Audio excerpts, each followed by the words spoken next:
Hello. Oh my gosh, I got really distracted, but here I am. It's late. So Lisa Lovestone here to read chapter 19 of The Golden Future by Diana Cooper. All right. Healing the planet. Sadly, we have massively polluted the magnificent planet that is in our care, both since the Industrial Revolution and before, during the third experiment of Atlantis. However, with the rising consciousness and growing awareness of the damage we have done, we are trying to rectify this. Nuclear pollution. The third experiment of Atlantis, long before the Golden Era arose, ended with a series of nuclear bombs being set off underground in a desperate effort to kill aggressive giant animals that had started to overrun the planet.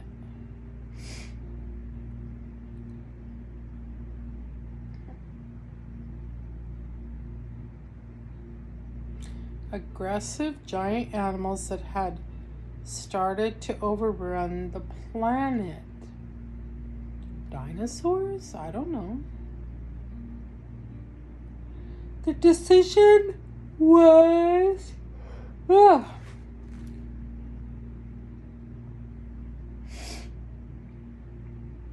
reluctantly taken by a 5-nation conference in 52,000 BC. As they could not find a peaceful solution. It did kill the animals, but eventually humans too perished and returned to their home planets. The nuclear residue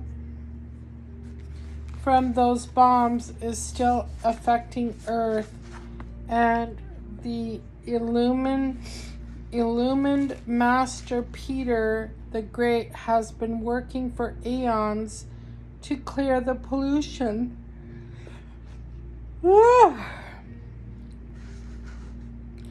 Now some scientists and elemental beings are cooperating with him. Also, spiritually awake humans are using the energy of prayer and visualization to accelerate the process, and this is more effective than anyone truly realizes.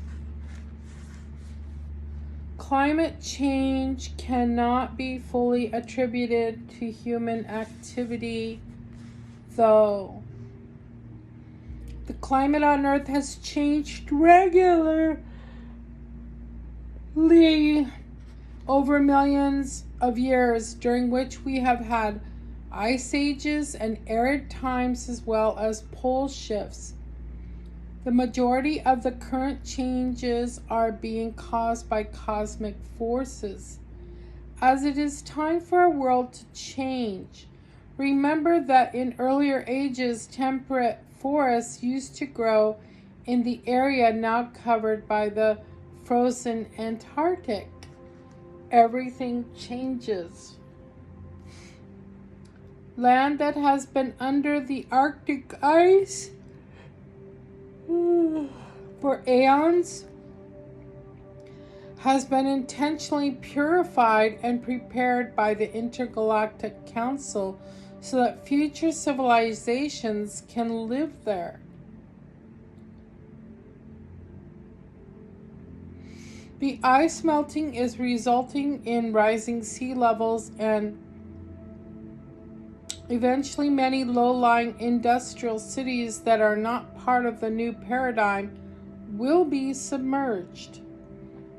Some people in coastal areas will take action. For example, they will create floating towns that will become fifth-dimensional places to live, even golden cities, which I might add, Japan is creating a floating city. They're I don't know if they're beyond the blueprint stage or not, but Japan is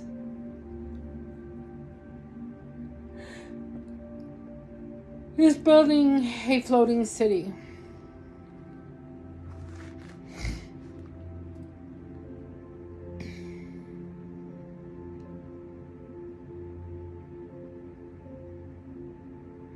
All over the world, there will be a move towards living in mountainous areas, for these have been purified with snow and waterfalls.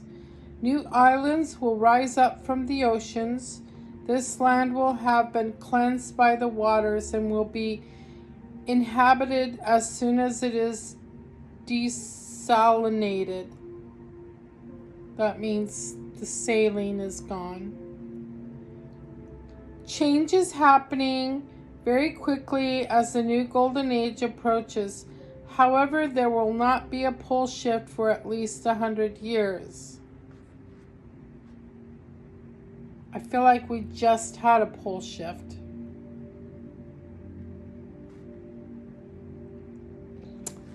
Changes in the natural world.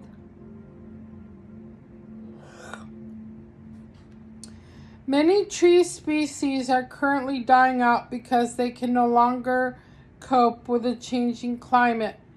There are also contributory factors like pollution, stuck energy in the ley lines, and a factor that is little understood, lack of appreciation from humanity.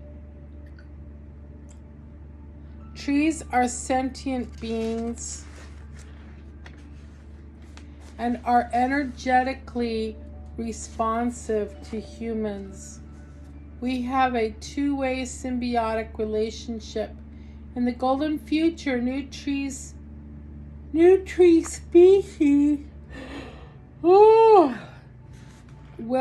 appear that will be able to handle the different weather conditions. When the air is pure, the ley lines sparkle with fifth-dimensional light, and we humans once more appreciate them. Trees will stand tall and proud with radiant golden auras. We will also really start to love and respect the animal kingdom. As the golden era progresses, new fifth-dimensional animals will incarnate, and we will look after and honor them. They too will radiate golden auras. Currently, there are only fifth-dimensional insect species. These are bees, butterflies, ants, and ladybirds. There are only two fourth-dimensional insects, worms and scorpions. As the planet rises in frequency, more insects will raise their vibrations. We will all learn to respect them and be grateful for the incredible work they do for us and the planet. As the oceans and rivers once more become clean and pure, we will recognize and admire the marine life that maintains them. We will be particularly awed by coral reefs, which will be protected and encouraged to spread. This living rock has an extraordinary two-way connection and communication flow with Hollow Earth. The reefs hold the ancient knowledge and wisdom of the planet and know everything about the oceans. All the fish that live within the coral reefs and looked after it are fifth-dimensional. Ooh.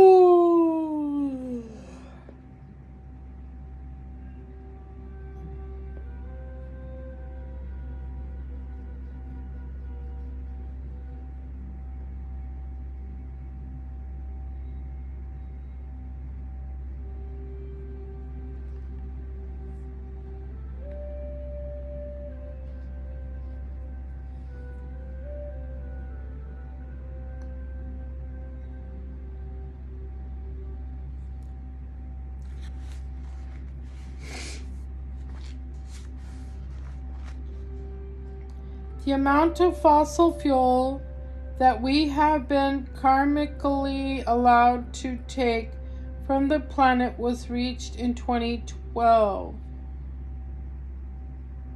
The oil remaining in the ground is required for the lubrication of the tectonic plates. So currently, those who use it for or profit from it are taking on karma. We have already seen some of the karmic consequences in the form of tsunamis and earthquakes. Indeed, big earthquakes have tripled in the 10 years since that date. The way that we currently extract minerals from the ground is damaging the land. After 2032, new ways of doing so will be remembered that do not harm the planet. These harmless methods were used during the second golden age on Earth, the age of petroleum, which was in Africa. During that time, Africa was lush and verdant. A memory of this too is held in our memory banks. By 2032, accessing enough food and water will be a challenge in some parts of the planet, and we will be called on to look after one another.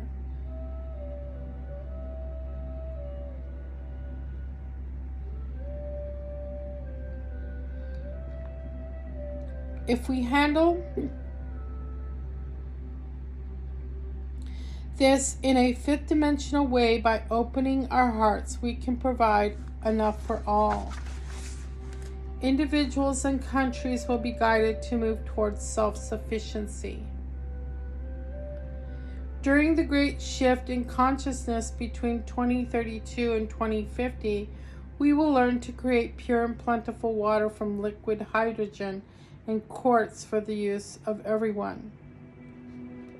Already some towns are mindfully planting trees for the health and well-being of their citizens.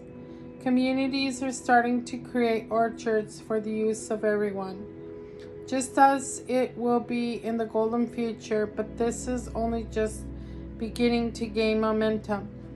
Soon countries will cooperate to start reforesting the parts of the world that have been so badly depleted. When there is international peace and cooperation, this will accelerate. Hedges and bushes will also be reinstated.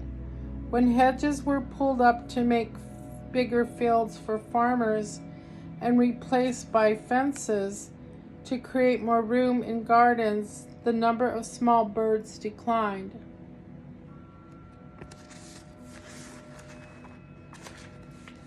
Birds are only on earth to teach, for they have nothing to learn. Hedgerow birds teach us about family life, and this rapidly declined as technology took over, as did the number of songbirds. Who sing in the cosmic news for us. As small birds diminished in number, predators swaggered in. A wave of crows, rooks, and magpies poured into towns. This coincided with big businesses sweeping over the planet and swallowing up small businesses. The birds were mirroring to us what happens when we interfere with nature and reminding us of the importance of family life. As we start to nurture nature again, small birds will proliferate once more. And reflecting this, families will communicate, play, and love together once more. Dust bowls will be refilled with vegetation. I'm going to stop right here. Here where I live, there's a lot of songbirds. But where my kitties are, there are almost no songbirds. There's a bunch of blackbirds. and they try to eat the cat food. Or they don't try, they do. They eat the cat food. So I can't say that this is wrong, because I've actually been noticing more big old blackbirds and less singing birds. I feel really blessed where I live that the birds sing here. Every morning they're singing. And I need to be mindful to tell them thank you for singing their beautiful song, that I appreciate them. Okay.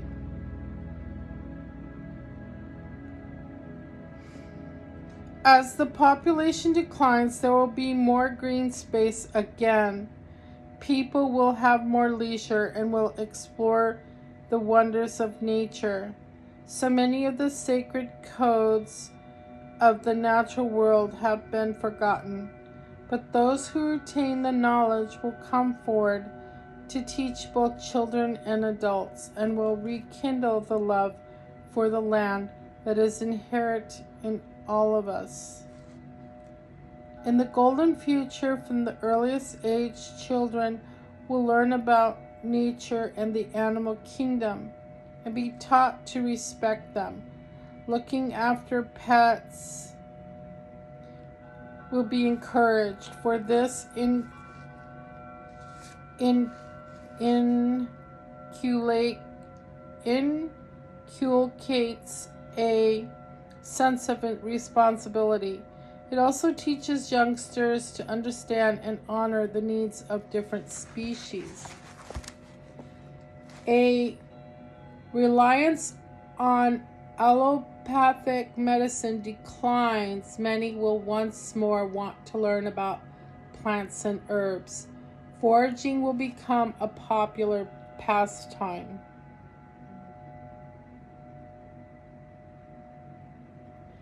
And I know a lot of people are foraging again. My dad and my mom's dad were both foragers. My dad was a forager. He could walk through the woods in Maine and collect all kinds of stuff and make a meal. Fiddleheads, mushrooms.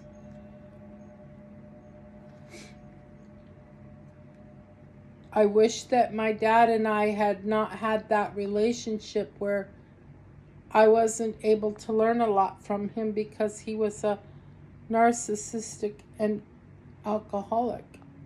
But, I learned some stuff from him. Just not as much as what would have been nice.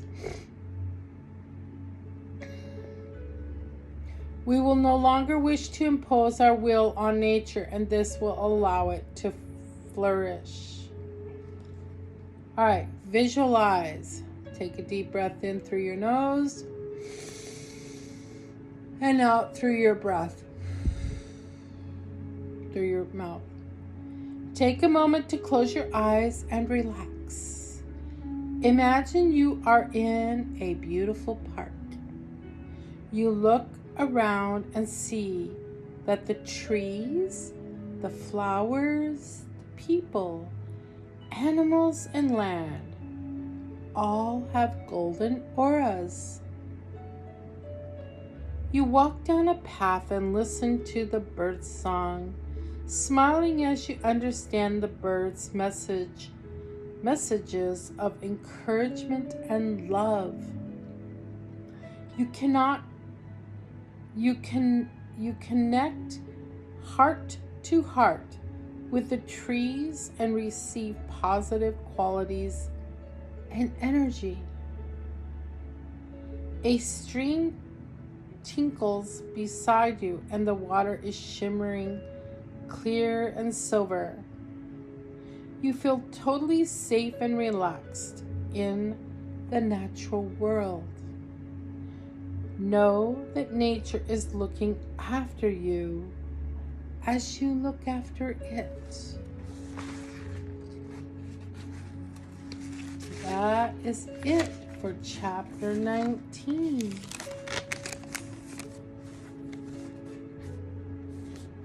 We're not even halfway there yet. All right, I am so tired. It's after midnight. Oh my gosh. I hope everyone has a wonderful, beautiful, blessed week. Take care. Lisa Lovestone out.